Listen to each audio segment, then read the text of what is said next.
Oh, wow.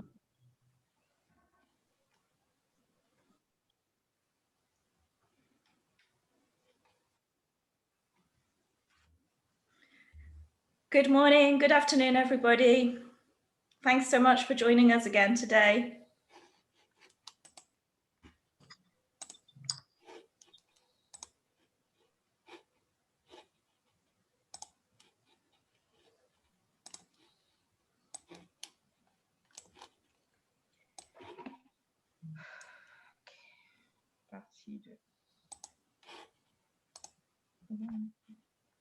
So welcome to today's, the second of 3 days on Introduction to Women's Economic Empowerment in the Tourism Sector, jointly run by IORA and UN Women.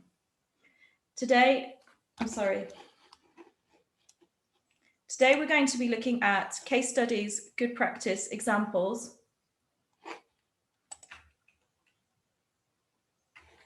and we've asked our speakers to reflect on 4 simple questions. Please tell us about your experiences of promoting women's economic empowerment in the tourism sector. What do you think are the key successes that have been achieved in this area? What do you think are the main challenges for promoting women's economic empowerment in the tourism sector? And what do you think are the key lessons learned from your experience that other IORA countries could benefit from? I'm very pleased that we have so many different IORA countries represented here today. It's wonderful to see colleagues from all around the IORA region, such a diversity, and particularly to have our colleagues here from South Africa and from Egypt who are working already quite strongly in this area of promoting women's economic empowerment and gender equality in the tourism sector, often in a very challenging environment. So it's really great that we have the opportunity to learn from our IORA colleagues who are already doing really strong work in this area. And I think it sends a clear message that it is possible to do this because it's already being done by a number of IORA member states. So I'm very happy to introduce our speakers today. First we have Gada Jiha. Gada is an experienced consultant in gender equality in tourism. She's worked extensively with UN Women and other sectors. And she was the main reason why I've really invited her to this session is because Gada is the author of the UNWTO regional report on women in tourism in the Middle East. So she's done a lot of work in that area, some of which was really hard because it was not very easy to find data. Sometimes it was challenging to get interviews. So I really recommend that you read that report, and I'm sure Gada will share the link with us. Then I'm very pleased to introduce our second speaker, who's Dr. Trisha Barnett. Hi, Trisha, lovely to see you. Welcome. And Trisha is very distinguished work on really a pioneer on working on human rights in the tourism sector, and more recently established Equality in Tourism, which is really the only NGO dedicated to women's empowerment and gender equality in the tourism sector. So I've invited Trisha partly, well, kind of because of her extensive experience in the field in general, but also because Equality in Tourism is collaborating in a project in Tanzania, which is, as you know, an IORA country. So it's been really interesting to hear about the kinds of the successes and the challenges of women trying to link up to the tourism sector in Tanzania. And our third speaker is Maylene Broderick. Maylene also joined us last week. So we have Trisha and Gada here. And Maylene is the Chief Director for Enterprise Development and Transformation in the Ministry of Tourism from South Africa. Maylene really has been working in depth on South African government's policies in this area. As she will tell us, this is a mandate that comes from above, from the highest level, from the Office of the Presidency. There are mandates for all institutions to include gender equality and all ministries, and tourism is of course no exception to that. And she'll also tell us about a pilot program that's currently running in South Africa working on women's economic empowerment in the tourism sector. So I'm very excited to have our 3 speakers. I suggest we take them in the order that I just introduced them. Garda, followed by Trisha, followed by Maylene. We can take the speakers all in a row together, but please be writing down, you can either write down on paper your comments or questions, or if you have anything that you'd like to share in the chat, please feel free to do so, or place a question in the chat as well. Garda, Maylene and Trisha, we did hope to record this session today just to be shared internally with IORA participants who weren't able to make the session. So that's the reason for the recording. It's not intended to be broadcast publicly. It was just be that we would have it for IORA colleagues. If you're not comfortable with that, you feel free to let me know afterwards, and we won't share it. But in any case, it's just for internal usage. Also say hello again to Lydia Bebekum from the Department for Africa of UNWTO. And also we have with us Ben Owen from UNWTO, who is from the Ethics and Social Dimensions of Tourism program. So it's really nice to have this strong institutional representation here. And for Trisha, to introduce you to Mark Livesey and Kritika Nukchadi from the IORA Secretariat, which is in Mauritius. So I will pass to Garda, please. We're really looking forward to hearing your experiences.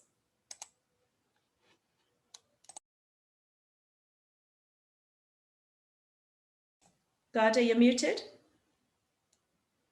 Yes. Good morning and good afternoon, everyone.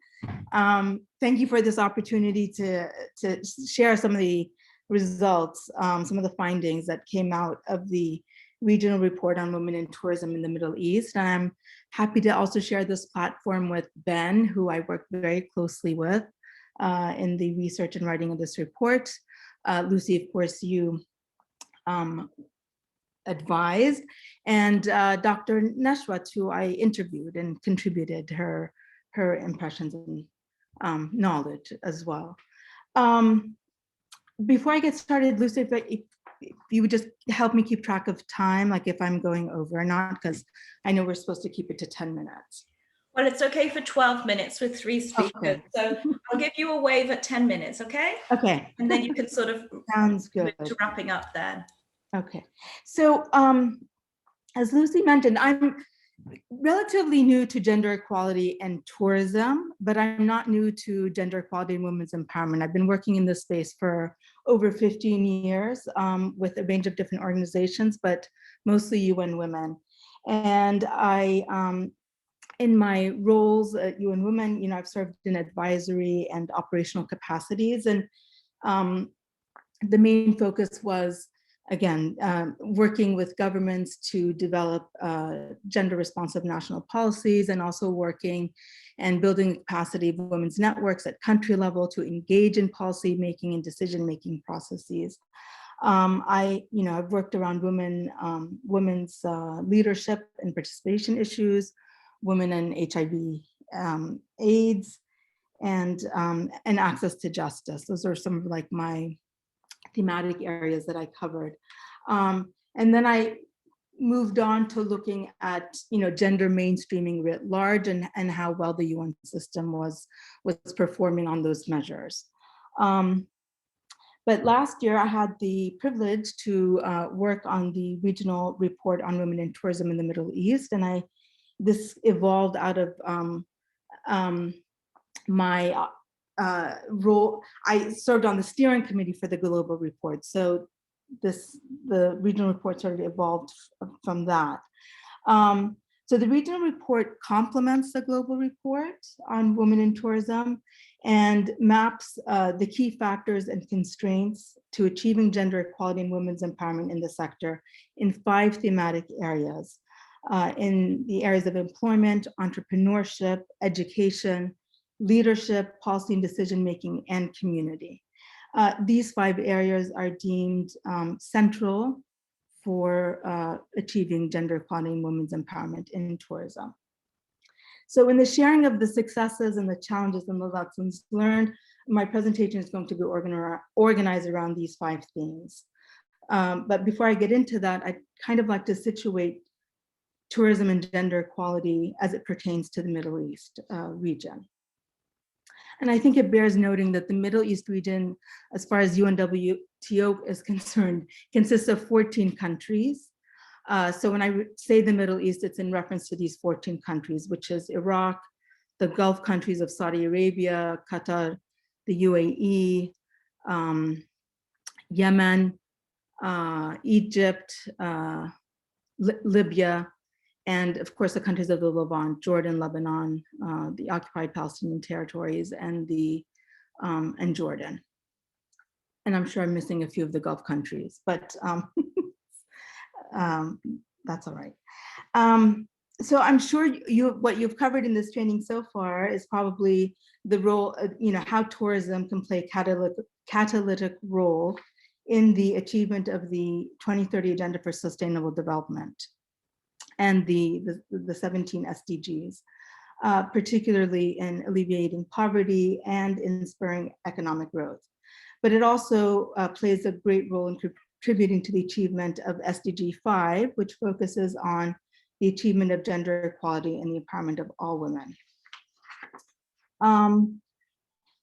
Tourism in the Middle East, tourism plays a significant role in the economies of many countries in the Middle East, not only in terms of the international tourist arrivals and tourism receipts it generates, but also for its potential to generate jobs that will help many governments to address high levels of youth and women's unemployment.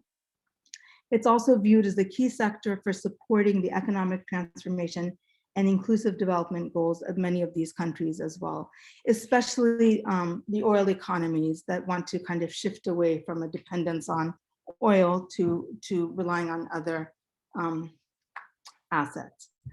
In terms of gender equality, all countries in the region have ratified CEDAW, the Convention on the Elimination of All Forms of Discrimination Against Women, and are signatories to the Beijing Declaration and Platform for Action. These normative instruments have helped build greater commitment over time to gender equality and women's empowerment. And you can see this because it's gender equality is reflected as a development priority in many national strategies across the region. And Arab countries have made significant progress in closing the gender gap in the areas of health and education. In education particularly, women far outnumber men in tertiary education, for example. But where the region lags is in the area of women's economic and political participation. Women's labor force participation in the Middle East is one of the lowest globally. It stands at 16 to 17% of workers in the broader economy, and that is compared to 83% of men.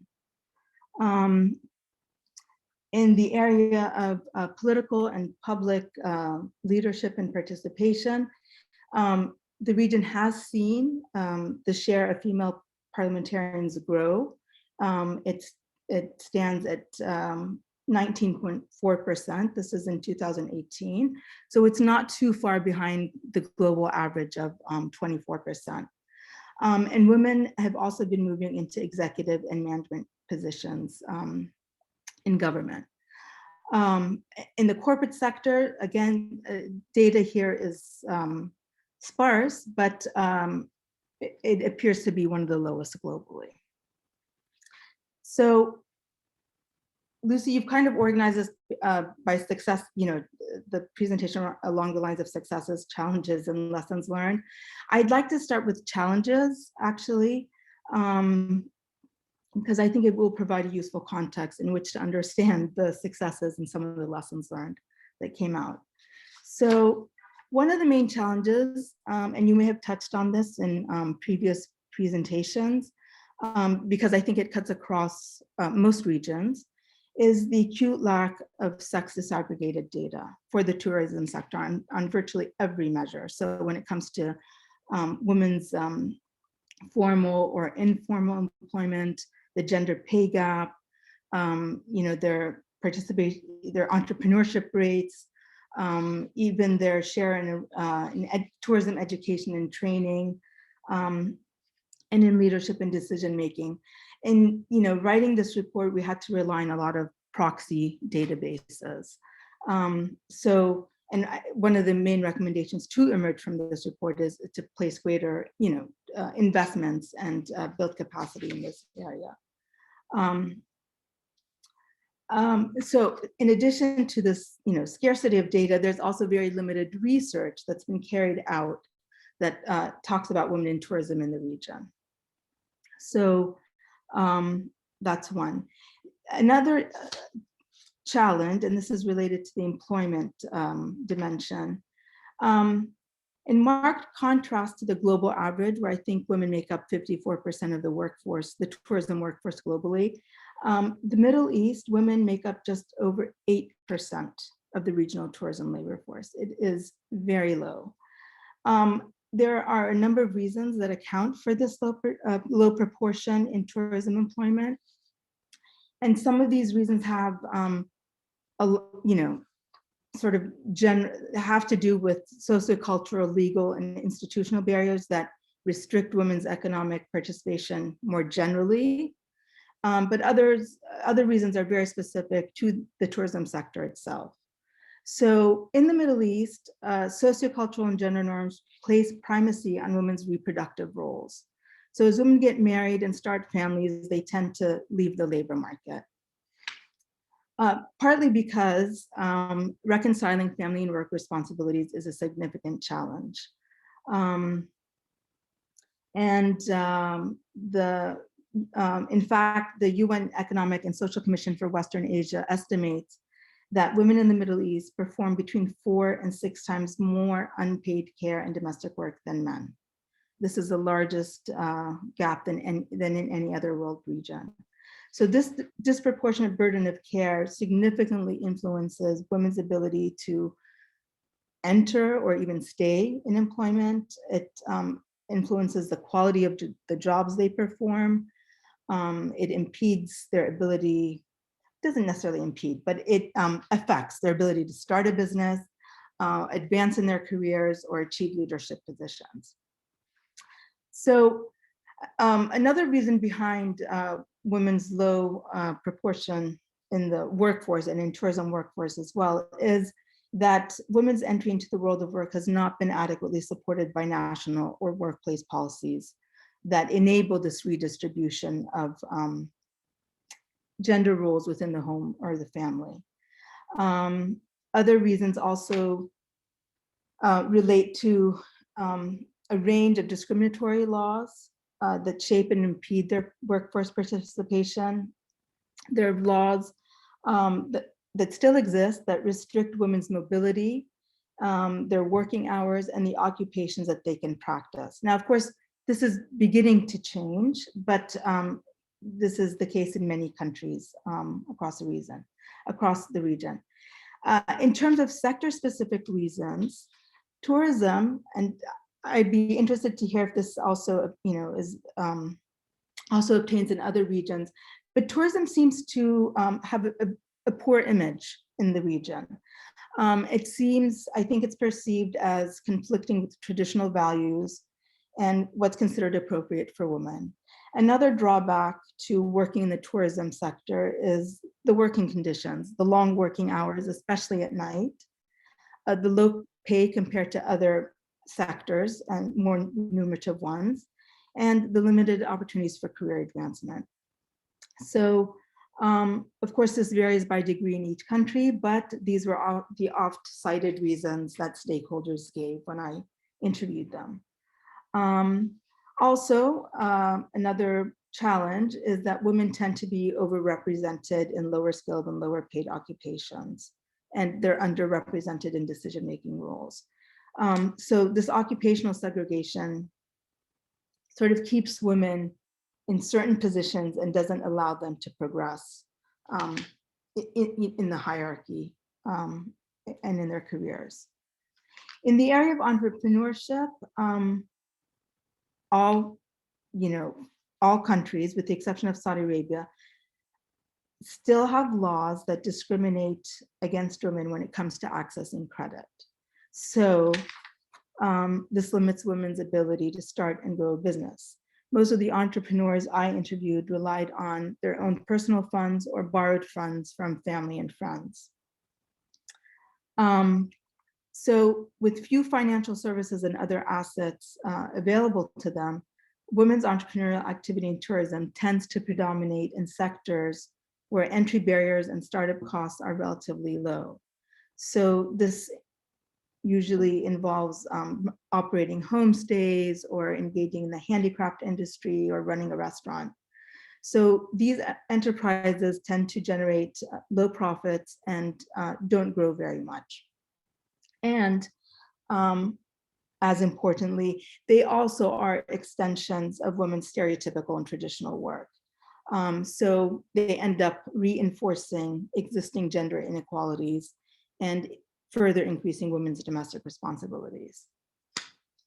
Another challenge is that women tend to lack role models, although again, this is slowly changing, but there isn't a critical enough mass yet, I would argue. So in addition to the lack of role models, they also have limited access to business and other financial networks in their communities to start up their business initiatives. In the area of education, there are several universities and vocational training institutes all across the region. There is a push to really professionalize the workforce, but women appear to have unequal access to education and training. Women also, if they do go through tourism education and training, they tend to face some barriers when it comes to the school to work transition. And this relates to some of the barriers that I brought up in the discussion around employment. So some of those barriers emerge again when women are trying to find work, the sociocultural norms and Garda, just yes, my 10. You've more than 10, but it's very interesting what you've got to share. Maybe you can wrap up in 2 or 3 minutes. Do you still have a lot to go through? Yes, because I'm just challenged. Okay. So let me just maybe you could maybe we could move to your examples of good practice, please, because I think that would be really useful from the IORA countries. That would be great. I'm sorry to interrupt you in your flow because you really have great knowledge in this area. But if you could share with us some of the examples of success, that would be great, and I think really helpful for the participants. Okay, so in the areas of success, to address barriers to women's employment, many countries in the region have implemented legislative reforms. A lot of them have eliminated gender-based discrimination in the recruitment and retention of women. Many countries have also criminalized sexual harassment in the workplace. Countries like Iraq, Jordan, and Libya and Saudi Arabia have also put in place equal pay legislation. So there are these laws, and how they're implemented is another question, but at least there are laws in place. In addition, Saudi Arabia has adopted a comprehensive policy approach, and I want to highlight this as a good practice, like this adoption of comprehensive policy approaches for increasing women's labor force participation. For Saudi Arabia's Vision 2030, that's their national development plan, increasing women's participation in the labor force to 30% is a key cornerstone of their national strategy. So they've implemented this comprehensive policy approach to increase women's labor force participation generally, but it applies to the tourism sector. So what these policies have encompassed is supporting women's leadership in the civil service, as well as in positions of middle and senior management, providing training that is aligned to labor market requirements, and that is specifically targeted to unemployed women. They are also, because this is a barrier, providing women with safe and affordable transport services to and from the workplace, and providing affordable child care services for working women. This is all to facilitate their entry into the labor force. Another good case example is in Egypt. the Ministry of Tourism and Antiquities has plans to implement the Gender Equality Seal in mega hotel chains and tourism companies as a way of improving the workplace environment for women. And the Gender Equality Seal is a certification program that UNDP developed, which allows private sector companies to review the workplace culture and policies and to diagnose their gender gaps and challenges, and to develop time-bound action plans in which to address them. Some of the areas that the Gender Equality Seal covers are looking at the gender-based pay gaps, looking at women's roles in decision-making, eliminating sexual harassment at work, and so forth. In the area of entrepreneurship, I wanted to say that Handicrafts has been one of the ways governments in the region have or are promoting women's entrepreneurship in tourism, especially for women in rural and remote areas. The benefits of Handicrafts is that it offers women the opportunity to start and manage a business that requires minimal startup capital, and also provides her with flexible work hours and the ability to work from home. And in countries like Egypt and Jordan, the ministries of tourism are working with handicraft producers to create market outlets for their products, both domestically and internationally. And in Jordan, they actually have a national strategy, national handicraft strategy that places women at the center of it by engaging them in decision-making processes. Another success, I would say, or a good practice is, while credit is a major issue, access to credit is a major issue in the region, what there is a range of national and international initiatives that have emerged that are focused on catalyzing women's entrepreneurship. So you have all these emerging and new ecosystems of support for women's financial inclusion. Not only, that not only provide women with startup or seed capital, but also link them to critical sources of non-financial services and support. Let me see. In the area of leadership and policy and decision-making, I just wanted to highlight. I'm going to stop you soon. I'm sorry. Okay. I want to make sure there's enough. Yeah, I wanted to highlight. Okay. So what I wanted for leadership and policy and decision-making, integrating gender equality objectives in tourism national policies and strategies, or in making sure that, let me see. Let me just mention a good practice here. So Egypt's tourism reform program articulates a specific goal area on women's economic empowerment. And it is one of the few strategies in the region that does have a specific gender equality objective. But more than that, it builds on the national strategy for the empowerment of women, which also has an economic pillar.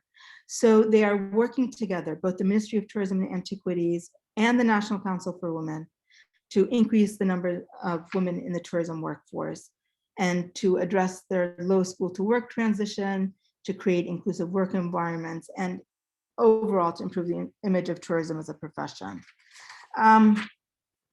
Should I stop there, Lucy? I'd suggest you stop there if that's okay, Garda, Okay. and then that means that everyone else can present and we can come back then for more detailed discussions at the end. I should point out that it's 3 a.m. in New York. So special thanks to Garda for being with us in the middle of the night. And you really have so much interesting content, Garda. We'd love to hear it all. I just want to make sure that everyone gets the chance to speak, and perhaps you can come back and give us some more details afterwards when the other speakers have spoken. So thank you so much, and thank you for being with us at 3 a.m. So I will happily pass now to Trisha. From Thank you very much, Lucy. God, everything that you've been saying is pretty universal, really.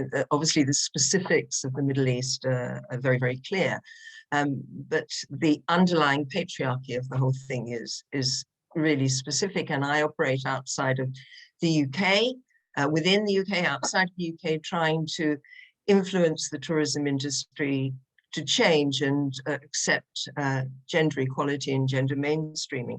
And the reason I do that is because once upon a time, I spent many years working to develop the whole concept of sustainable tourism, going back many years now, and again based in the UK, and championing the rights of people who both not only work within the tourism sector and the hospitality sector, but people living in local communities who are impacted upon by tourism and hospitality. So I did that for many years and championed lots of causes within an organization called Tourism Concern, and then realized you could never, ever, ever have sustainable tourism if there was no gender equality, and thus started Equality in Tourism. So my background is one of championing people's rights, people's human rights that are impacted on by tourism, and being pretty bowled over by the fact that you meet with considerable barriers the whole time, not just within government, but within every layer of the tourism and hospitality sector.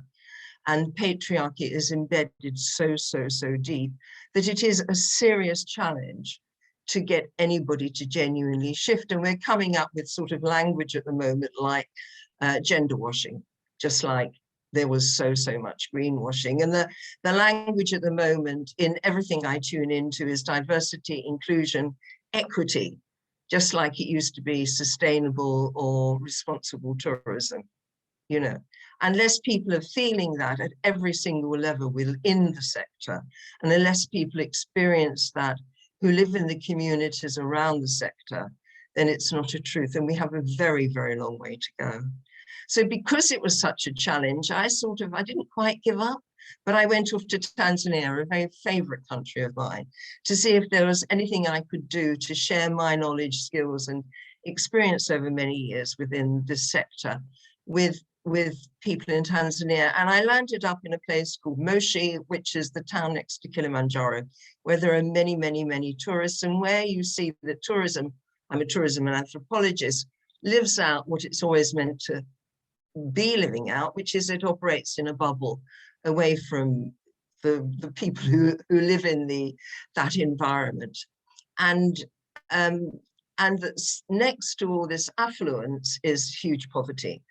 And so I dreamed up a scheme which is functioning, which was to link local farming women who sell at very low prices their produce to dealers, and in fact it goes on sometimes to 2 lots of dealers who then sell on to the very many hotels in that area. And Moshi is and Kilimanjaro is very much linked also with Arusha and Serengeti and Ngorongoro Crater in Tanzania. So it's the most heavily touristed region of Tanzania. Even more tourists go there than Zanzibar, and poverty everywhere. So the idea was to train the women up to farm better, to produce really good goods, because actually farming isn't something they really know about. They just scatter seed on unprepared earth. Train them up in entrepreneurship, train them up in farming as a business, train them up in women's empowerment and their legal rights in these situations where they again face huge challenges around land rights and marriage rights, and create a cooperative so they could work together rather than competing against each other, so that they could sell to the hotels. And we trained the hotels in the value of backward linkages into the community and what that can do for them. We trained our partners because, of course, we're not a development agency. This isn't a development project. This was a project that was hopefully going to be self-sufficient and self-sustainable in 3 years, and a project from which we could take the learning and share it globally, so that others could benefit from it. I'm hugely ambitious, and I wasn't just going to sort of stick with a project in Moshi only. So we had to train our partners up. They might have PhDs, they might be lawyers, but actually nobody, not the bank, not anybody knew about backward linkages and the value that that could create for tourism and for the local communities. I got 30 hotels involved that we trained in backward linkages, and the women were trained by a local training farm, which was just phenomenal. And Untitled got involved with all the women's empowerment, with all the training on entrepreneurship and how to keep books and everything like that.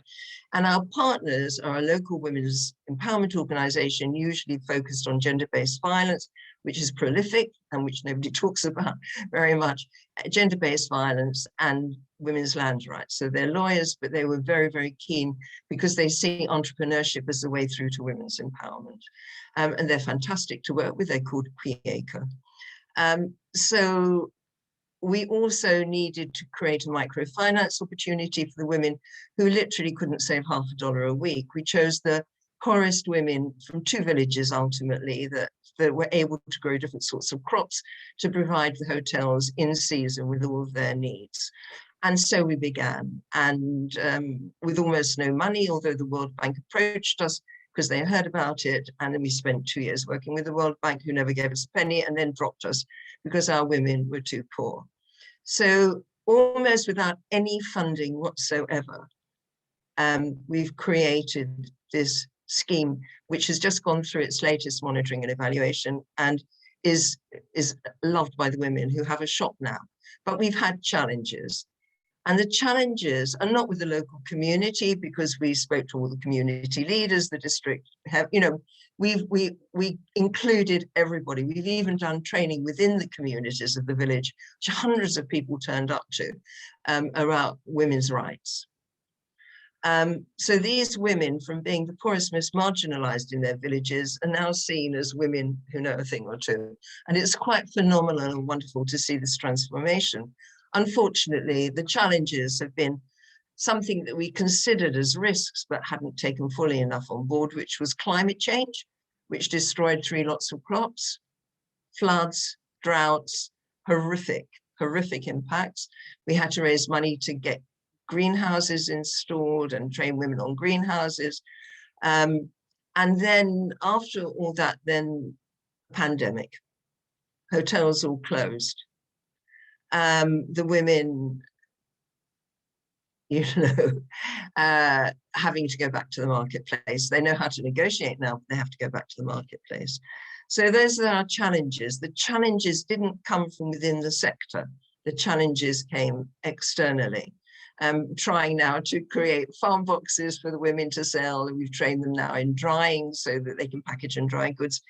But our initial idea is really now on hold. As for taking the learning, we don't have sufficient funding. So one of our challenges, enormous challenge, is money. We just don't have it. Tourism is under the radar. Farming women are under the radar. I didn't want anything to do with handicrafts. I know I could have worked on handicrafts, but I wanted to pick up a sector that others could learn from that was unusual. It's not that this hasn't been tried before. It has in the Gambia, in Zanzibar, and in St. Lucia, but nobody ever thought about training the women to run and manage and be responsible for their own cooperative, for their own microfinance, which they are and which they do, and to challenge men and really find ways of handling gender-based violence. So the key lessons learned are take into account, really, you need to take really into account external forces like the pandemic, the fact that you'll never raise money to share the learning. I say never, but it's hard work trying to find money. And this is a huge, huge challenge when you're not backed up by anybody because they just don't get it. So that's being frank. On the day-to-day basis, we're still trying at Equality in Tourism to get the tourism industry and hotels to adopt a pledge. The resistance for gender equality, the resistance from this is unbelievable, you know. So why doesn't UNWTO please just really take this on board, encourage people giving prizes, to give prizes to gender equality, you know, at all these international prize givings, gender equality, not just diversity, inclusion, and equity, which often doesn't even mention women's and gender equality and women's rights. So it's a plea to everyone to take on board these issues. I'd be delighted if anybody ever wants to talk to me ever again about sharing this, and because I'd love to be able to share our knowledge. And thank you, Lucy, for inviting me. Thank you so much, Trisha. It was a truly wonderful presentation, and you managed to get the kind of the big issues at the top. And then I'm really interested in very much the detail that you've shared on this project, the successes and the challenges. I have lots of questions, but I'm not going to abuse my privilege as moderator. I will come to you with the questions at the end after the other speakers and participants have had a chance. I will put them in the chat so that you can see what they are. And I certainly think that I could speak for IORA to say that there would be, you know, that they would like to know more about this practice in Tanzania. So thanks very much for your tireless work in this. And it does sound like that absolutely some institutional support is required and would be helpful. So let's see if we can take any action from this meeting. So thanks so much, Trisha. We'll come back to you with questions at the end. And I would like to pass now to Maylene, who comes very much from the government side of what's being done in terms of gender equality in the tourism sector, and she's coming from a South African perspective. So welcome again, Maylene. It's lovely to see you. I should say that Maylene was with us last week at our first training, and it's great that you've come back again. Thank you. And just again to say thank you, Lydia, for joining us from UNWTO Department for Africa for this whole training, including last week. Hi. And again, thanks to Ben for being here today, because we know that these kinds of institutional linkages are important for making change in the sector and making change for women. So I think that you know, we can hopefully use this training as a springboard to action. I think they're very much, we're at that moment, we're at that point in time when we should be seizing these this moment of building back better. Okay, let me share your presentation, Maylene. Thank you very much, Lucy, and good morning, Goeiemorgen, Sanibonani, Salam Alaikum, Bonjour, Namaste. I hope I've managed to cover everyone. In South Africa, we have 11 languages, so that would take up my whole presentation. But really, we are privileged and really grateful to Lucy, IORA, and the UNWTO team for giving us this opportunity to share where we are at in South Africa. As indicated, my name is Maylene. I am responsible for the Enterprise Development Program, Transformation, Responsible Tourism, and Domestic Tourism in the National Department of Tourism. And the Women in Tourism Program now falls under the Enterprise Development responsibility that I have. We can go to the next slide, Lucy. I think the next slide just speaks to the areas that we were asked to respond to in terms of the presentation. So I'll go on to the next slide as well. In terms of the context, I just wanted to share,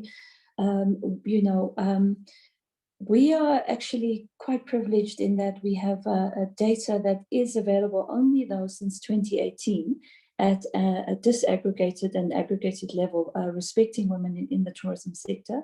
It's only a start, but we have a long way to go. We had just hired over 1,400 young unemployed individuals with degrees to actually do data collection on our behalf, at a more granular local level, and then the pandemic hit, so we had to stop that project. But based on the data we did in 2013 set up the Women in Tourism program, and we wanted to ensure that women are respected, recognized, represented, and rewarded in our sector. We needed to drive transformation in the tourism and hospitality sector. You know all about the apartheid history of our country and the deep entrenched patriarchal culture that is very pervasive and still is today. to mobilize and create platforms to network, expand business and professional horizons for women, facilitate access to business resources, information, very, very key for women entrepreneurs in the sector, and identify mechanisms that we needed as the state to put in place at local, provincial, and national level to address barriers faced by women, and also to better leverage opportunities that avail themselves in the sector. Next slide. We have a number of objectives. So we wanted to celebrate women achievers, highlight the problems faced by women, lobby government, because we are tourism, and I think Trish spoke about the backward linkages, and really interesting how both Garda and Trish reflected on the status quo in their areas. South Africa is no different, in fact, the SADC region. And so we work very hard to identify those barriers, provide leadership roles for young women endeavoring to enter the sector, and to find solutions to the social challenges in our sector by creating platforms for dialogue and sharing information so that we can drive transformation in our sector. Next slide, please, Lucy. So in South Africa, there was a presidential decree which was then adopted by Parliament or Cabinet specifically in 2019. We are required to implement a gender responsive planning, budgeting, monitoring, evaluation, and an auditing framework. All of these have specific targets that form part of our Minister of Tourism's performance agreement, and we have a female minister now, and she reports it to the president. But this framework is actually applicable to all ministers across cabinet, even at a provincial level as well. It hasn't cascaded down to local government, where with the implementation really is problematic and challenging, but suffice to say, at a national level, we are required to report on those areas. The framework is there to serve as a catalyst to effect a system-wide paradigm shift towards gender mainstreaming across state machinery, and to ensure women's empowerment and gender equality is at the center of public policy priorities and results-based planning, budgeting, and also accountability. Next slide. So, we are required to promote women's economic empowerment by ensuring the allocation of adequate and equitable resources. While this is very much in the framework, we're not quite there yet. But there are targets that have been set, and we are making good progress, but we still have a long way to go. We need to enhance our country's overall levels of inclusive growth, development, and broader political and socioeconomic transformation agenda, and to ensure that we achieve our constitutional vision of a non-sexist society and of course, gender equality. Thanks. Next slide. So this I wanted to share with you because in light of the COVID-19 pandemic, the Cabinet set about to develop an economic reconstruction and recovery plan. Prior to COVID-19, we were in a technical recession as a country, sitting at unemployment levels, depending on who you talk to, between 27% to 30%, of which over 80% are young people. Significant numbers of those young people have degrees. So the country saw it fit to develop this economic reconstruction and recovery plan. And why I wanted to share this with you is you'll see that gender equality and economic inclusion is paramount in this plan. Women form the majority of our society, so it was important that women are important. So I just wanted to share this slide for context. Next slide, please, Lucy. So how do we do it in South Africa? We know that tourism has low barriers to entry, so the department has developed a number of non-financial support and training initiatives where we target specifically women participants. In South Africa, we're required to have a 40% participation rate in all our programs and budget expenditure, which are for women, and there's also a percentage that goes to youth. So we have our Women in Tourism program. We have the National Tourism Careers Expo, and I think this is very important in terms of getting students interested in the tourism sector and participating in the tourism sector, because I think both Garda and Trisha reflected that tourism is not necessarily seen as a sexy profession. Because of apartheid, people of color like myself could only be teachers and nurses. We didn't know that there were other opportunities that were out there, so we see this as imperative in transforming the thinking about the opportunities from an entrepreneur perspective, as well as the jobs and opportunities. I'll speak a little bit more about the Executive Development Program, because while there are women in the sector, they tend to be, as Garda also reflected, at the lower levels. We have a market access program where we take businesses to various trade shows at a local, regional, and international level, a tourism grading support program, an executive development program. I'll speak a little bit more, a tourism buddies program for youth, and of course, various national training programs as reflected there. Next slide, please, Lucy. So we also saw the need to provide capital incentives. We had the challenges around funding, microfinance, as still very much a huge problem. We had a tourism relief fund where we gave grant funding to tourism businesses across the spectrum as a result of the pandemic. And also specific relief was given to tour guides because obviously they couldn't work. We have the Green Tourism Incentive Program, where we encourage businesses that can get funding of up to 30% or 90% of retrofitting their businesses to become more energy and water efficient. And interestingly enough, this program is very rarely accessed. So it's something that we're re-looking as to perhaps the way it's structured, because we can create jobs through this. And of course, given climate change challenges, this is very key that we get this program moving. We also have the Tourism Transformation Fund, where, because of the history of our country, women and people of color do not have the balance sheet to actually go to traditional banks and even our development finance institutions for funding. So we've set up this program where the department funds up to 30% of a grant as the equity portion, and the 70% is a loan. So this is intended to help and change the picture in the tourism sector. And then, of course, the Tourism Equity Fund, where this is for much larger transactions. Where, at the moment, our hotels and large tourism businesses such as DMCs or tour operators are mainly owned by the so-called white establishments and have not seen transformation. Women are not participating in the larger tourism businesses. So this fund is aimed at doing exactly that. But we're actually facing a court challenge that has been brought against the department. So we're not allowed at the moment to implement this fund. The next slide, please, Lucy. So the successes that we have 9 provincial chapters where we have executive chapters across the country, and we support those chapters from our side. We support them in terms of the annual general meetings they have, and each chapter must develop an annual plan and identify skills challenges, funding challenges, etc., and then we assist in that regard. Data, very, very key. Statistics South Africa is now collecting gender segregated data through the tourism satellite account. Obviously, this is on hold due to COVID, but this is very, very important to better inform policy decisions and program interventions. The non-financial and financial support I've already spoken about, the NTCE. This we think is also very important. I think Trish spoke about, we have communities proximal to our tourism and conservation icons, such as the Kruger National Park. And every year we take young people and even senior citizens into, like Isimangaliso, Kruger National Park. They live on the borders of these facilities, but have never been into them.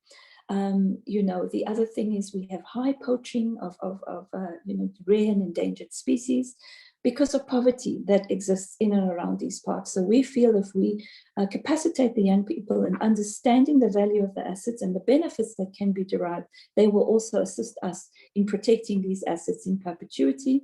And then also we support a program to support rural and township businesses, startups which are largely owned by women. And we take them to trade shows, assist them with obtaining finance through non-financial support such as business plan development, etc. The next slide, please, Lucy. We have a homestay development program. This is very new. The homestays are to allow for more authentic South African experiences for tourists who come in and want to stay, at the grassroots level and really have a South African experience, as opposed to eating, sushi or 5-star hotel where they can enjoy, French cuisine by Michelin star chefs. That is not an authentic South African experience. So we are diversifying our products to make also for more sustainable tourism development. So we're assisting 288 homestays I would say 90 to almost 100% of those homestays are owned by women. So we are assisting them with quality verification so that they can have products that are ready to receive tourists, international tourists specifically, when we reopen. The Executive Development Program, and this one is very, very close to my heart, we implement in the sector the Tourism BBBE codes.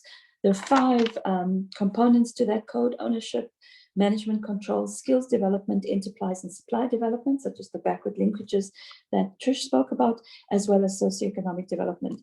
When we look at the tourism sector, women participate at the lower levels. So we went to our large hotel groups and DMCs and said, we don't see at both at the board level and at the executive level, women executives or board members. They said, well, we just can't find them.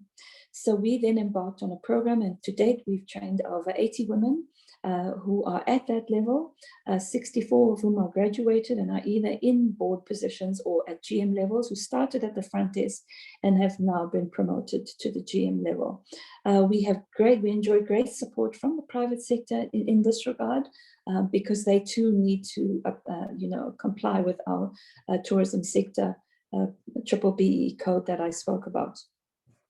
The private sector, we work very closely with them. We cannot do this without them to augment the government support.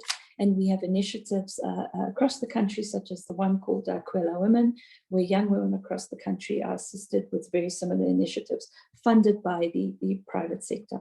The next slide.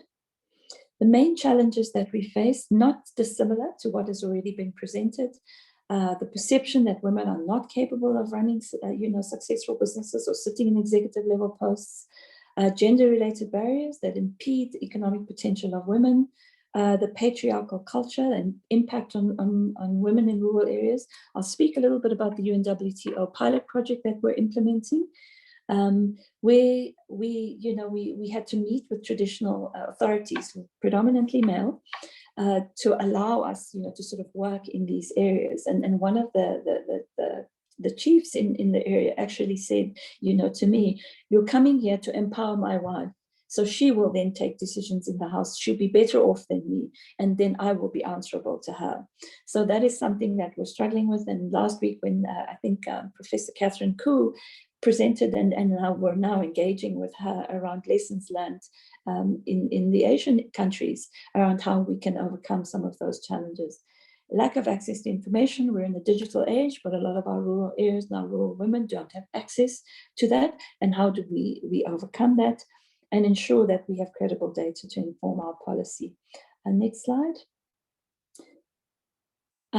The lack of financial and business management skills because of the culture that we have, lack of mentorship, market access, serious red tape that we have to access funding. The traditional way funding is done and excludes women, lack of transformation, and of course the impact of the pandemic. So lessons we'd like to share with you, or key lessons, is the need for organized structures and women formations to speak with one voice. Hence, we have the 9 women in tourism chapters representing women across the country. This is very, very important. Lack of women at decision-making structures, boards, directorships, traditional authorities. So any programs that must be done must be deliberate in addressing this, and the need to diversify where women participate in the tourism sector. There's an over-concentration, as I heard my previous colleagues mention, in the services industry. We're working hard to make sure women participate in, the aviation sector, the the travel car rental business, DMCs, etc. And I think I'm almost at the end of my presentation. You see the next slide is on the UNWTO pilot. We are working very closely with Lydia and the team. If we could go to the next slide. We're implementing a pilot based on the Global Report on Women, and we took the action plan that, the 6 areas of employment, entrepreneurship, leadership, etc. I think most of those. So the 4 focus areas that we are looking at is leadership and skills development, supply development, so we can indeed improve those backward linkages and get the women projects that we have identified, 7 of them in the Limpopo area. The Limpopo is incidentally one of the most impoverished provinces in our country, but has major tourism attractions such as the Kruger, but women are not benefiting from the tourism value chain. So we're working on those 4 areas.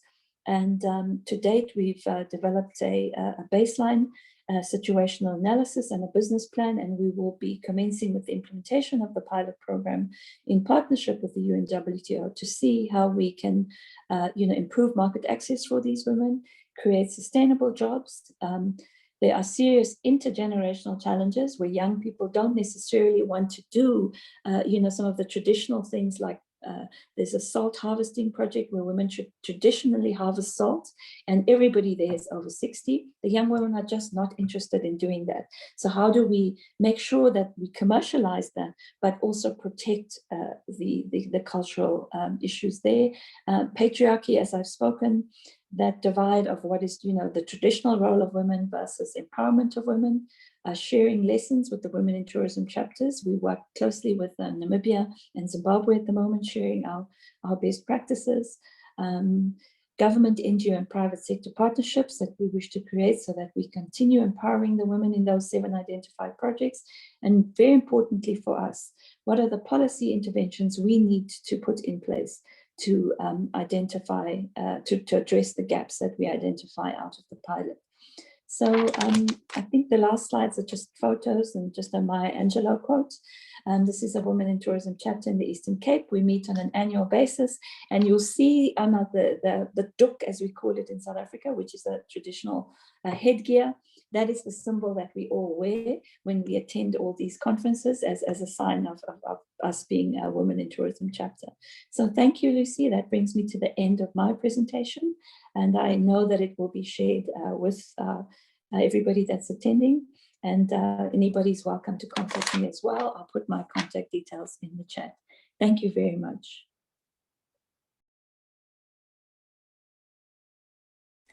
Thanks, Maylene, again for a wonderful presentation.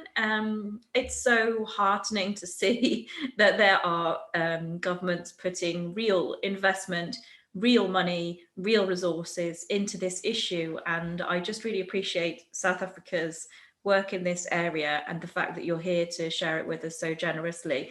I think it's really an excellent advocacy tool for all countries to know that, well, there are plenty of countries who are doing this, who are spending money, who are putting resources and taking it seriously. And I think the other counterpart in terms of South Africa that we need to understand is that everybody who works in the government of South Africa knows that gender equality is a very important issue, and it cuts across spending, policy, and everything. So that is one of the reasons why South Africa is able to enact these policies. But nevertheless, I really feel that South Africa could take a mentorship role in leading gender equality in tourism in the IORA region. Well, we also have a lot of great work in Egypt as well, as Garda mentioned, and Dr. Nashwa mentioned yesterday. So we can talk in more detail about that as well. So I thank you, the three of you, for your wonderful inputs. I have some questions from participants, and then I was just going to pass to Ben to share quickly on what, the kind of UNWTO institutional response and give you an update on what's going on in this area from UNWTO. But before doing that, I'd just like to share the comments from participants. First, we have from Nargis. Nargis, would you like to speak? Thank you very much. Thank you all the presenters for your outstanding presentation. I understand the time is really short. I have raised a question. Just want to listen to the response, so that because Bangladesh is a Muslim country which has got very low participation of women representation in this sector, but this is a very potential sector for the country to develop. So how we want to learn from other countries who are actually dealing with these things, and what is how these countries have overcome their cultural barrier, tackle the sexual harassment. So just country specific examples that could help us to bring it back to the authority of the government. Thank you very much. Thank you for your outstanding presentation. Thank you very much. From Bangladesh. Mark said thank you for the presentations. He had to leave early, unfortunately, but he will be with us again tomorrow. And I just want to reassure you that we are looking at concrete recommendations to be developed for IORA and for member states. And we have another comment from Shamima, but I know that she's having difficulties with her microphone and camera. Shamima, are you able to speak, to ask your question?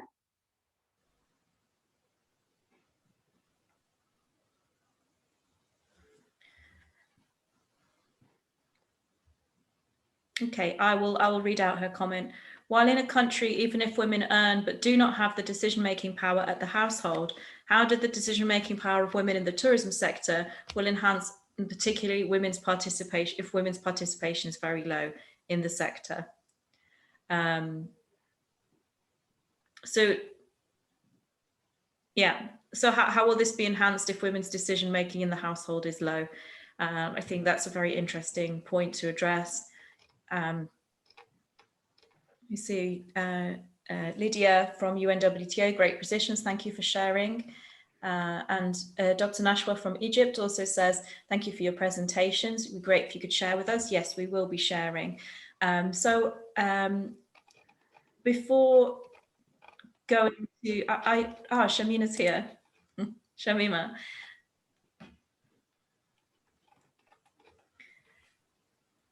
I'll give her the chance to.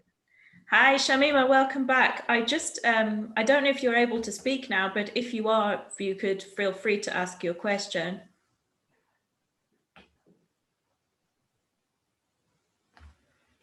She did write to say that she wasn't able to have her microphone or camera on. So well, I've asked the question for you, Shamima, and I think the speakers will come back to it.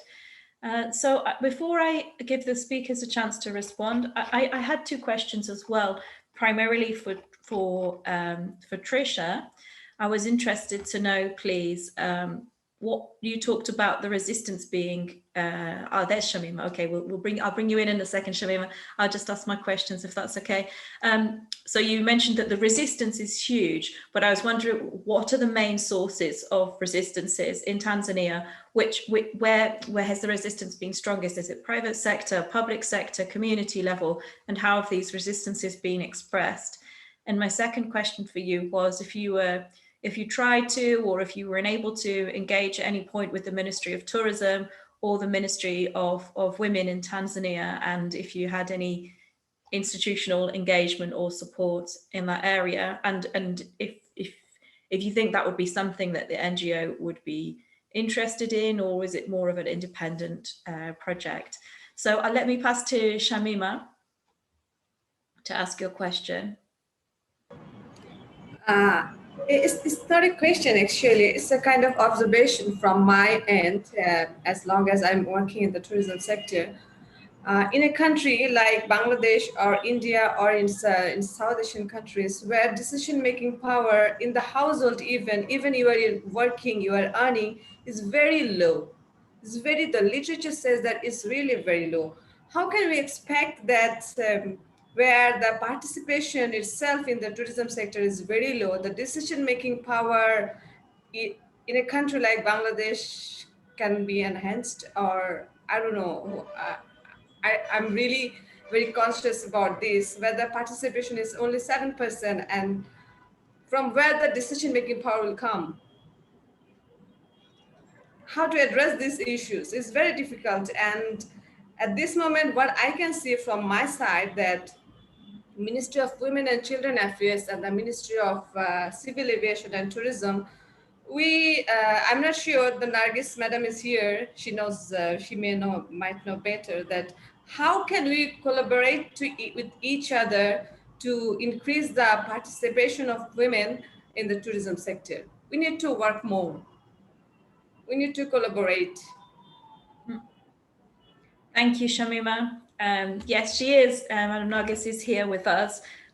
So I think that's an interesting thing about this training, is that we're bringing together in a Zoom meeting people from tourism departments and women's ministries from the same country, and we're kind of starting these conversations and opening up. So I'm really pleased that we've managed to achieve that, because it's not an easy goal to do that. So before I will do is I will pass to Gada, then Trisha, then Maylene to respond to the questions, but I'd just like to give Ben a couple of minutes to talk about what's happening at the moment in UNWTO. Just a quick remark from me for Shamima. Thank you very much for raising a very important issue, I will try to respond it at the later part after we listen to the presenters, because we are all eagerly waiting for their response to answer our questions. Thank you, Shamima. We'll Thank you.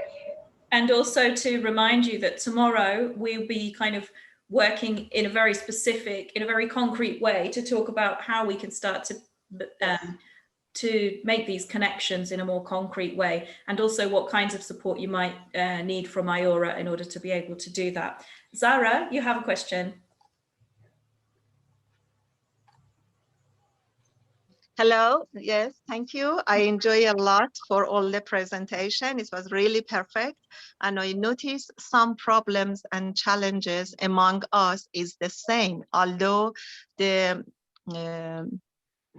maybe the concentration or the importance of each is different in other country.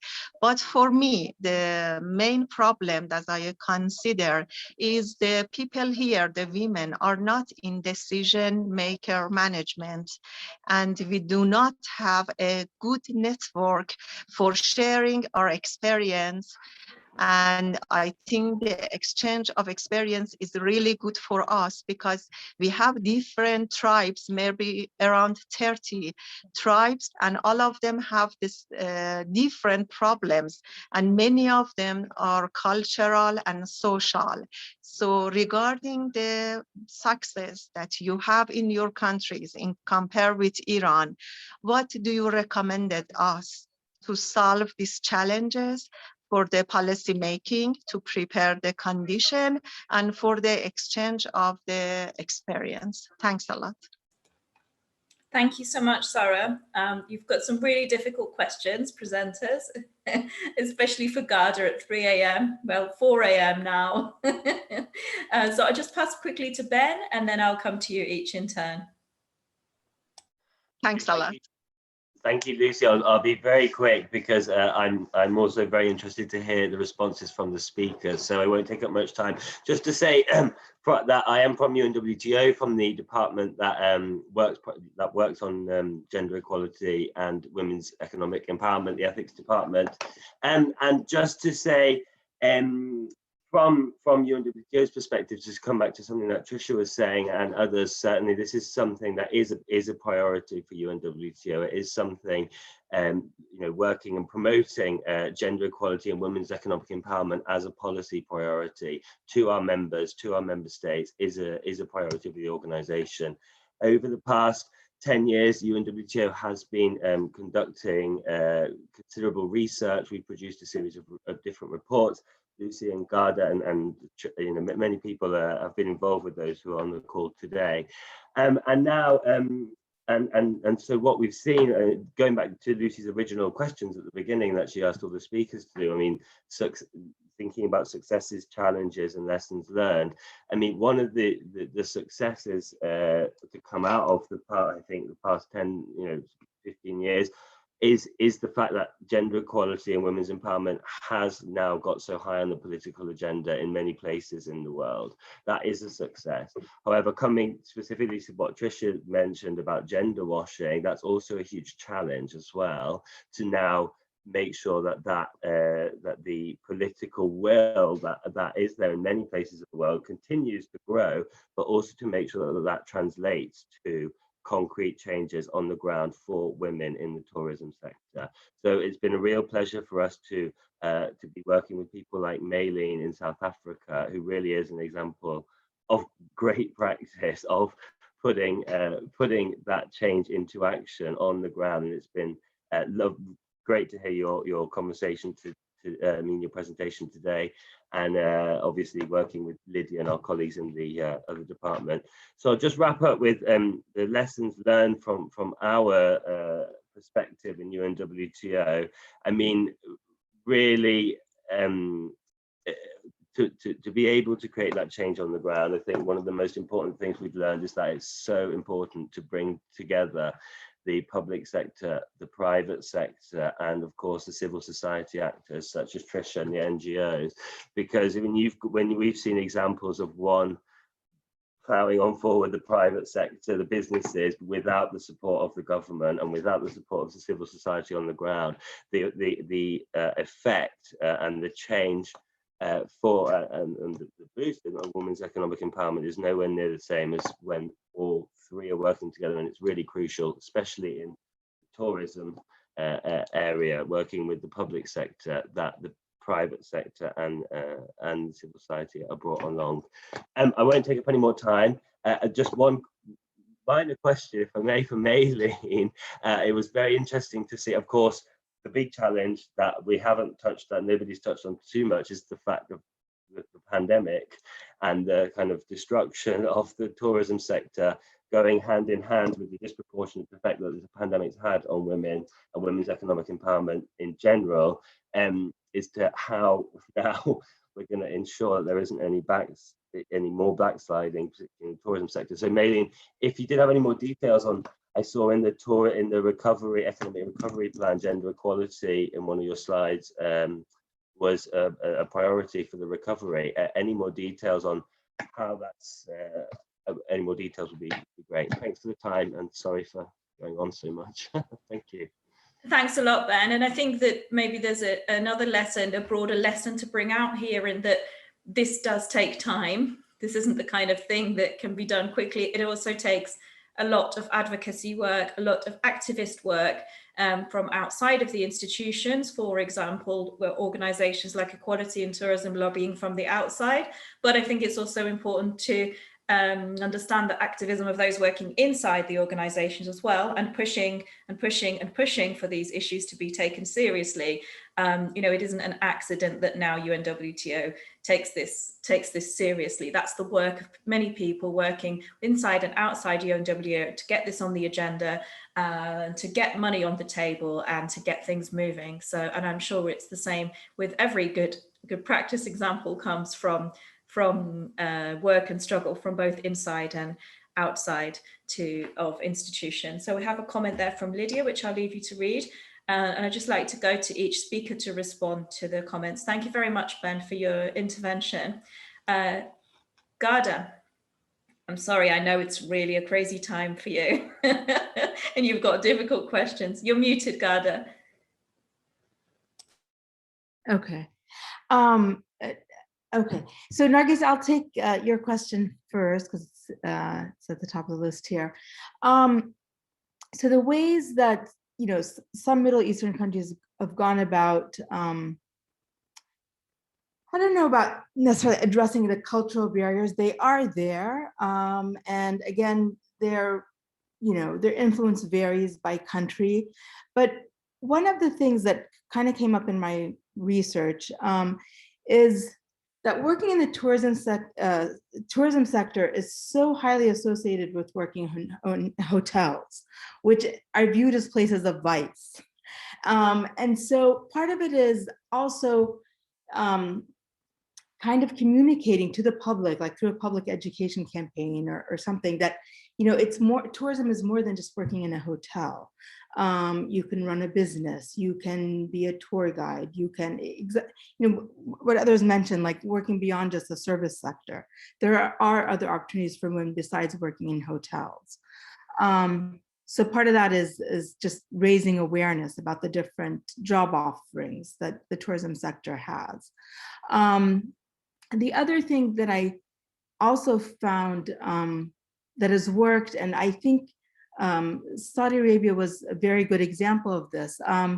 You know, there's a policy about increasing women's participation in the workforce, and there's also a strategy to enhance the role of tourism in the economy, and the two sort of intersect. And so they have really, you know, come out with very explicit policies to do both, and that is working. And even in terms of access to education, I mean, they are, you know, they provide equal access to educational opportunities, and they are building, you know, women-only educational institutes. And these places are, you know, women are enrolling in these institutions. So I think the government's role is really, really important, by pursuing deliberate and targeted policies. And again, same, with the sexual harassment, again, having laws on the books, making sure workplaces also have penalties against sexual harassment. I think these are some important interventions. In terms of decision-making power, when I was interviewing women entrepreneurs who are running, their small businesses, they all talked about how earning income really did contribute to them having more decision-making power, not just in the home, but within the community itself. And it also helped to kind of shift, again, perceptions about tourism and women's role in the sector. So I did not, if anything, women's income earning potential helped her decision-making capacity, or promoted that, enabled that further. And I'm sorry, I may not have captured the question coming from the participant from Iran. I think it was about exchanging lessons.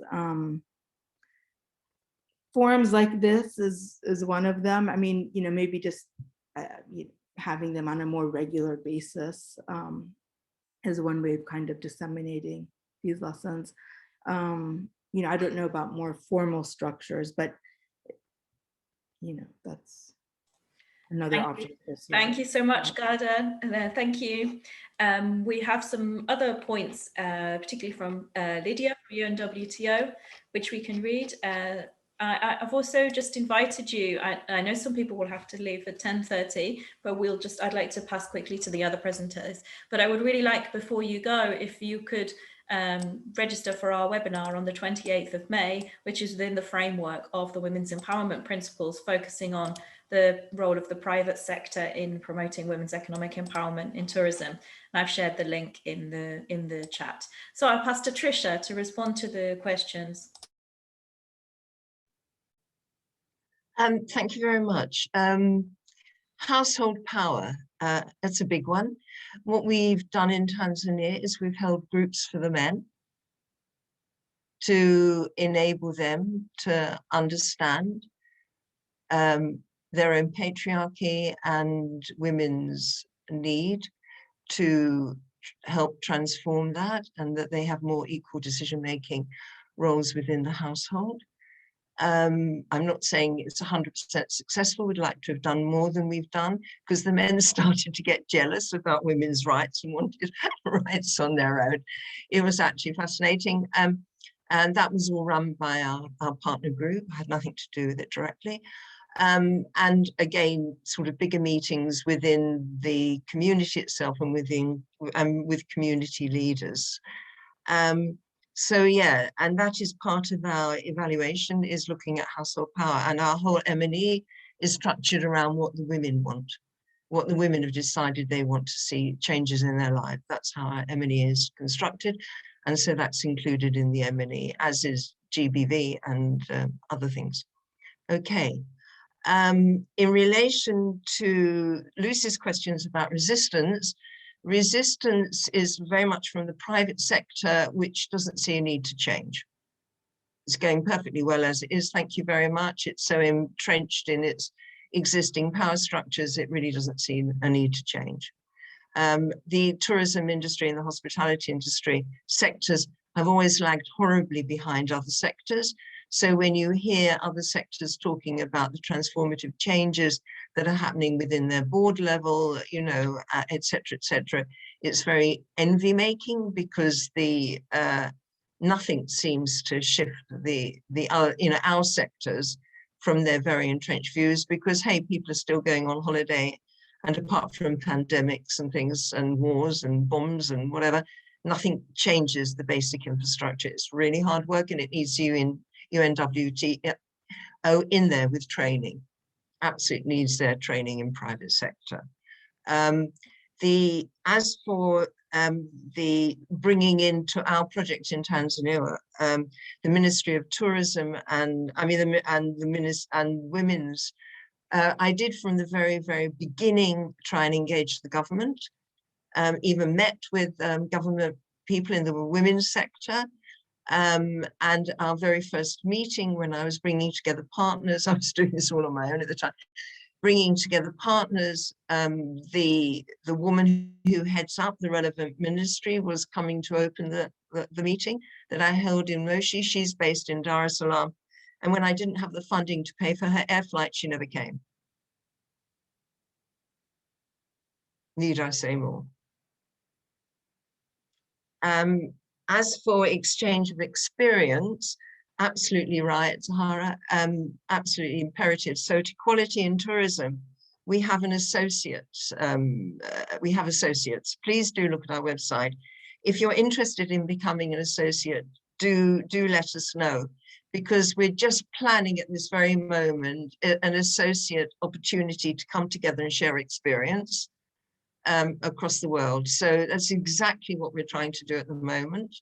And anybody who would like to, you know, if you're involved in the sector and you feel you can contribute, then you'll be very, very welcome, and help us build a sharing experience that isn't going to be top down, but, you know, is going to be a discussion amongst everybody about how they'd like to manage it and what they'd like to discuss. I hope that's sufficient in the very limited time. That's great. Thank you, Trisha. I've shared the link to the Equality in Tourism website in the chat, so please take a look at that. We invite these kinds of different parallel conversations at different levels with different kinds of structures and formats. I think the more we do, the more we'll change. So I finally pass to Maylene to respond to the questions. Great. Thanks to the ladies for the questions. I think my colleagues have spoken to it quite a bit. I think for us, it's, you know, we are in a little bit of a different position in that it's, you know, we have buy-in from the top level, from the president and the cabinet. While it is there, it's policy, it's not legislation. So there's still a very much, it's a voluntary thing. And in some departments, it's working exceptionally well, particularly where we have, you know, female principals, but in other departments like transport, etc., you know, the more traditional male areas, they still work in progress, but at least it's there. We have the gender-based framework, you know, that has those 5 areas that I spoke to. We have taken, you know, we took a long-term approach. As I said, we established the Women in Tourism program in 2013. So it's been a long haul. Even in my own department, you know, I didn't have resources. I didn't have a budget.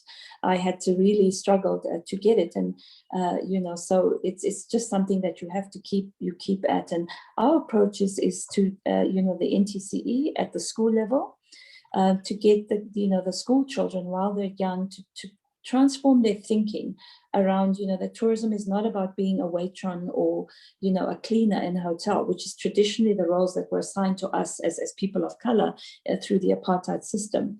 But that there are, you know, you can be a general manager, you can be a tour guide, you can, you know, you can be on a board, you know, you can own a hotel or private aircrafts, you know.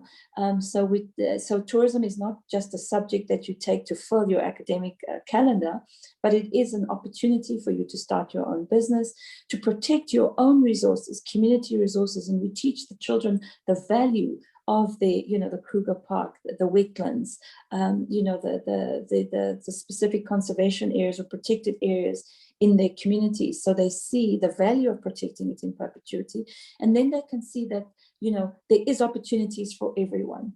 So it's a work in progress. We also are looking at our community-based tourism framework, and we're adding the components of gender equality and the intergenerational challenges, because as I indicated, even amongst the young women, they don't want to take over some of the traditional roles, but that's exactly what, you know, has kept those communities going. So it's a fine balance, a lot of work in progress, and it's something that you just have to keep you know, trying and going at. I saw, glad to see Professor Koo on. She gave us some really good examples last week, you know, of how they've attempted to address that in some of the projects, and the small lessons that were learned, and over time the impact that had. But that's meant, you know, you keep going. You don't stop. You start at the micro level that Trish was talking about, and slowly but surely that penny starts to drop. But it's not an easy road. And believe you me, it looks rosy on our side, but it's a lot of hard work. Ben, regarding, like I said, we've got a 40% procurement target. So for example, the South African state had in 2019, pre-COVID, we spent 10 billion rand. If you work that out at say 14 to 1 US dollars on accommodation and conferences. If the president has now said 40% of all government spend must go to women-owned businesses. So if you take 40% of 10 billion, we can fundamentally change women's lives that way. And that is across the board. We've got 30% management control, 51% ownership, 30% in management. Of that 30% management control, 80% must be women. So there are targets that are there, albeit voluntary at this point in time. And we need to go on, and we have started a massive information campaign around the benefits of doing this. It will make your economy sustainable. If women are the majority in your economy and you empower the majority of it, your income levels will rise, your poverty will decrease, social cohesion will increase. So, but it's something that we are working with through the community-based tourism framework at a local level, because we have a massive amount of work to do at that level because of our patriarchal traditional culture at that level. So that's very high level where we're at. Thanks, Lucy. Thank you so much, Maylene. I think the 3 presentations were wonderful and the responses really excellent. And, your knowledge and commitment in this area really shines through. We have Catherine has joined us. Thank you so much, Catherine. Sorry, she had some problems getting connected today.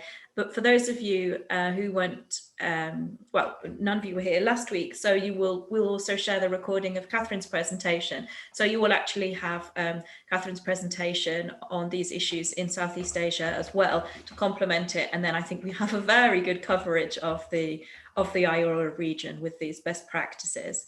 So I don't want to keep you too much over the time. I just want to thank very warmly the presenters. Lydia, you had some comments as well. Do you want to speak very briefly?